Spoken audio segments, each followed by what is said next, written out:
আমরা প্রধান উপদেষ্টাকে দেখছি, তিনি শ্রদ্ধা নিবেদন করার জন্য দৃঢ় পায়ে সামনের দিকে এগিয়ে আসছেন।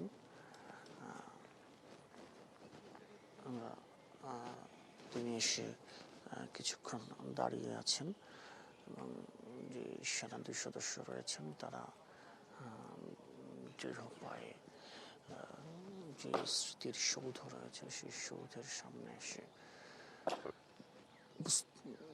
পুষ্পস্তবকটি প্রতিস্থাপন করেছেন। আমরা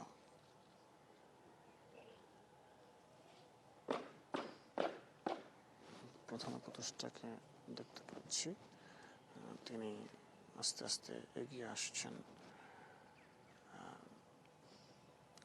শ্রদ্ধা নিবেদন করার জন্য।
দর্শক, আমরা দেখতে পাচ্ছি প্রধান উপদেষ্টা ডক্টর মোহাম্মদ ইউনূস শ্রদ্ধা নিবেদন শেষে তিনি রাজনৈতিক নেতৃবৃন্দ এবং যুদ্ধাহত মুক্তিযোদ্ধা পরিবারের সদস্য যারা রয়েছেন, যারা এক পাশে দাঁড়িয়েছেন, সবার সাথে শুভেচ্ছা বিনিময় করছেন।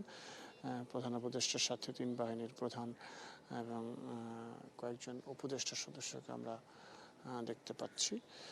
তিনি কুশল বিনিময় করছেন প্রত্যেকের সাথে। এখানে যাদেরকে আমরা দেখতে পাচ্ছি, গণ অধিকার পরিষদের সাধারণ সম্পাদক রাশেদ খানকে আমরা এখানে দেখতে পাচ্ছি, জাহাঙ্গীরনগর বিশ্ববিদ্যালয়ের উপাচার্য কামরুল হাসানকে আমরা দেখতে পাচ্ছি এখানে।